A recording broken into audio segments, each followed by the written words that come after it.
In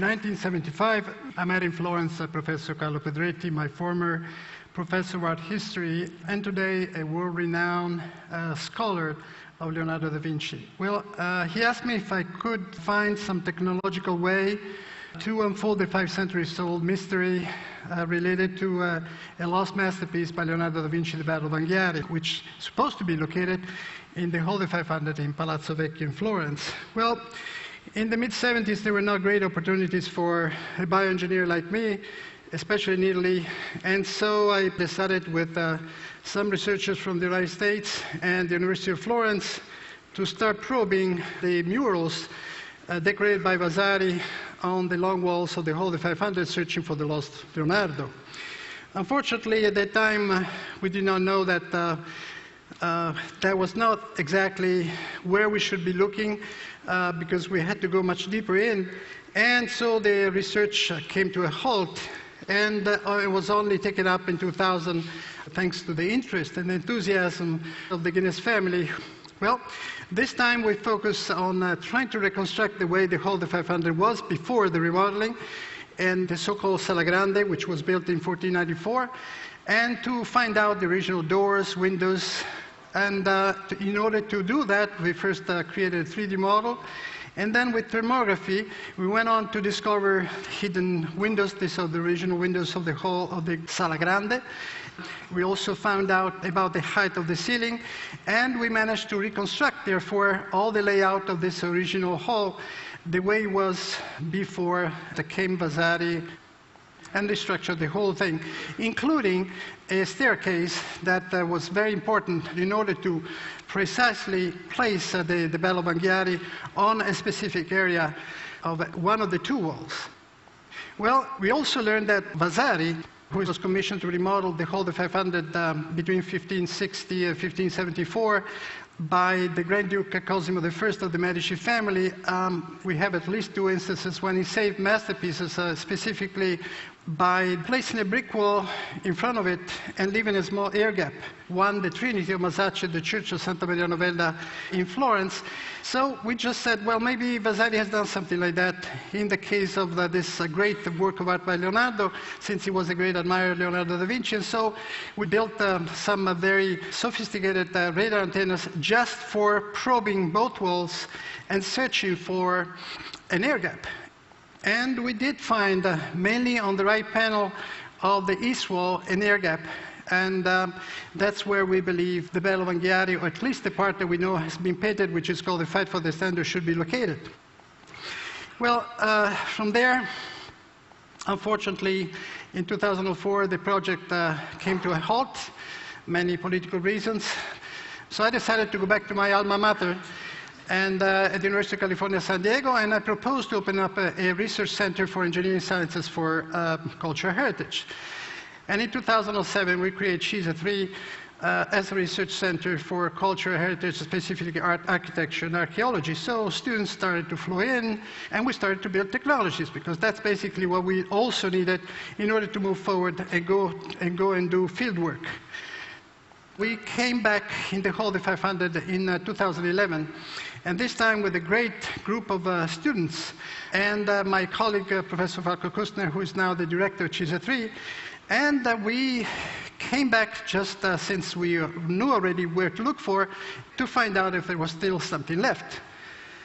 Well, we were confined, though, limited, I should rather say, for several reasons that is not worth explaining, to endoscopy only of the many other options we had.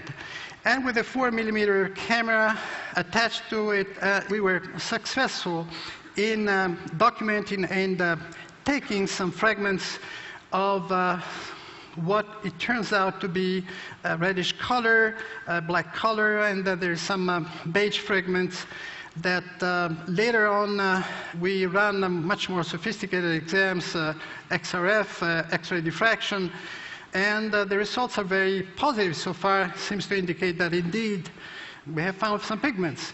And since we know for sure that no other artist has painted on that wall before Vasari came in, about 60 years later, well, those pigments are definitely related to mural painting and most likely to Leonardo.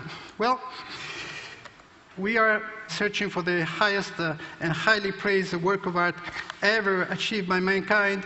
As a matter of fact, this is by far the most important commission that Leonardo has ever had.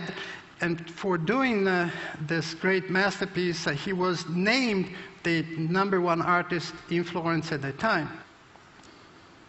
I had also had the privilege since the last 37 years to work on several masterpieces, as you can see behind me.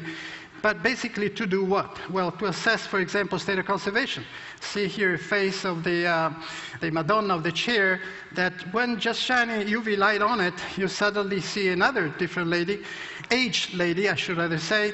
There is a lot of varnish still sitting there, several retouches, and some over cleaning. It becomes very visible. But also, technology has helped to write new pages of art history, or at least to update pages of art histories. For example, The Lady with the Unicorn, another painting by Raphael. Well, you see the unicorn, a lot has been said and written about the unicorn, but if you take an X-ray of the unicorn, it becomes a puppy dog. And no problem, but unfortunately, continuing with the scientific examination of this painting, came out that Raphael did not paint the unicorn, did not paint the puppy dog, actually left the painting unfinished. So all this writing about the exotic symbol of the unicorn, unfortunately, is not very reliable. Well, also authenticity. Just think for a moment, if science really could move in the field of authenticity of works of art, there would be a cultural revolution, to say the least, but also, I would say, a market revolution, let me add.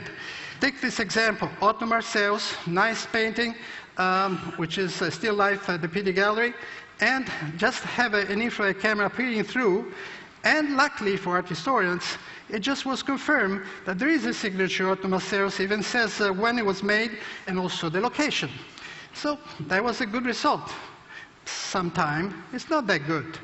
And so, again, authenticity and science could go together and change the way not attributions being made, but at least lay the ground for a more objective, or I should rather say, less subjective attribution as it is done today.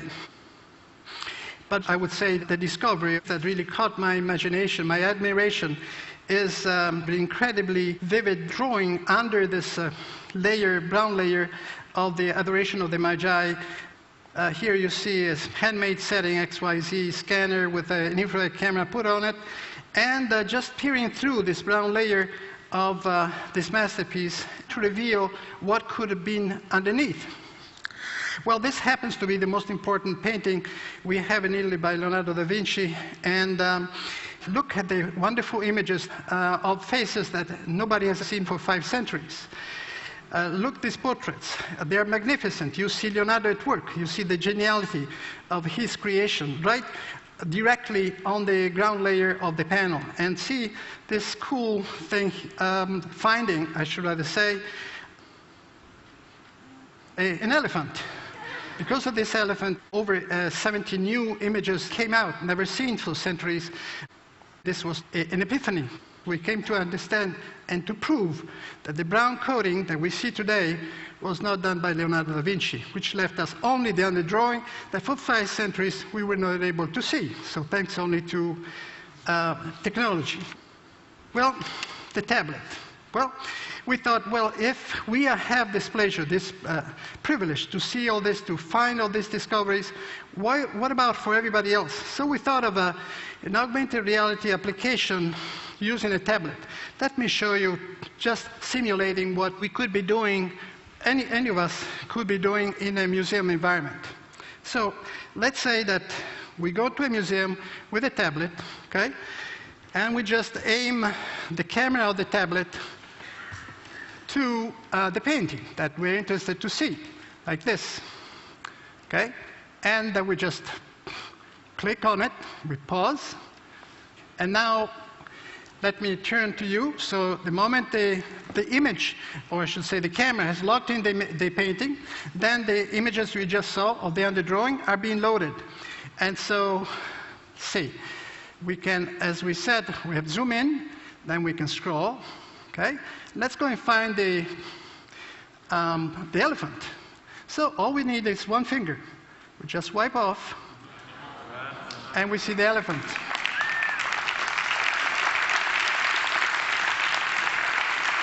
Okay?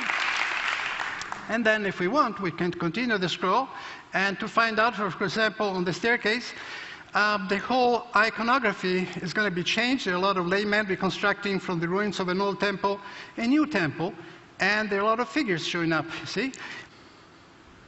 This is not just a curiosity, because it changes not just the iconography as you see it, but the iconology, the meaning of the painting. And we believe this is a cool way, easy way that everybody could have access to become more the protagonist of your own discovery and not just be so passive about it as we are when we walk through endless rooms of museums.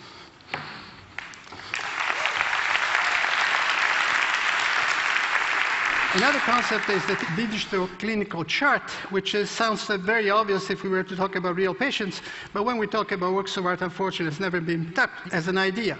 Well, we believe, again, that this should be the beginning, the very first step to do real conservation, and allowing us to really explore and to understand everything related to the state of conservation, the technique, materials, and also if, when, and why we should restore and or rather to intervene on the environment surrounding the painting.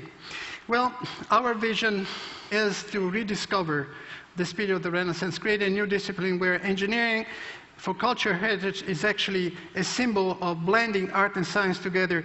We definitely need a new breed of engineers that will go out and do this kind of work and rediscover for us these values, these cultural values that we badly needed, especially today. And if you want to summarize in one just single word, well, this is what we're trying to do. We try to give a future to our past in order to have a future.